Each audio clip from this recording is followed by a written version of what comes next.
உள்ளூர் செய்திகளை உலகளவில் தெரிந்து கொள்ள எங்களோடு இணைந்திருங்கள். மாய் வெளிச்சம் டிவி. மலேசிய இந்துக்களை, தமிழர் சமயத்தை உண்மையில் காப்பது யார்? எதற்காக இத்தனை இயக்கங்கள்? இயக்கங்கள் முக்கியமா? இந்தியர்கள், தமிழர்கள் மேம்பாட்டு திட்டங்கள் முக்கியமா என பொன்ரங்கன் கேள்வி எழுப்பியுள்ளார்.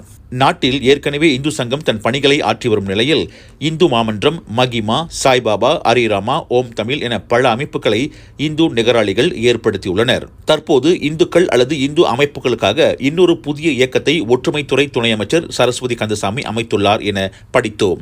ஒன்றோடு ஒன்று எதுவுமே ஒத்து வரவில்லை என்பதுதான் நாம் வருத்தம். ஏன் மதம் என்ன அரசியல் கூத்தாட்டமா? அப்படித்தான் இப்பிரிவர் ஆதிக்கம் காட்டுகிறது. மாறுவோம் என இறுதியில் ஒருத்தரை ஒருத்தர் குறை சொல்லிக் கொண்டே இருப்பதுதான் இவர்களது வேலையா?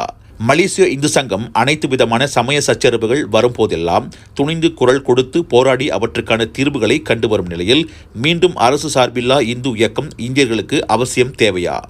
Dan Palestin untuk menunjukkan solidariti yang sama terhadap mangsa-mangsa penindasan dan pembunuhan komuniti Hindu di Bangladesh.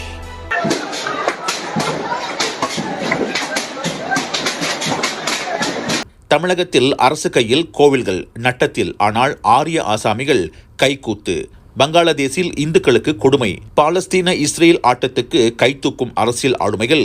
இந்துக்கு மனிதநேய சமாதானத்தை காணோம். ஏன் புதியதொரு சமயம் சார்ந்த அமைப்பை உருவாக்கி இவர்கள் எதை சாதிக்கப் போகிறார்கள்? இந்த நாடாளுமன்றத்தில் மத நேயம் பேச யாரையும் காணோம் என்பதை இந்திய சமுதாயம் யோசித்து மீண்டும் குழப்பத்தில் என தமிழர் சமூக சமய நலவாதியான பொன்ரங்கன் மை வெளிச்சத்திற்கு அனுப்பிய செய்தியில் தெரிவித்துள்ளார்.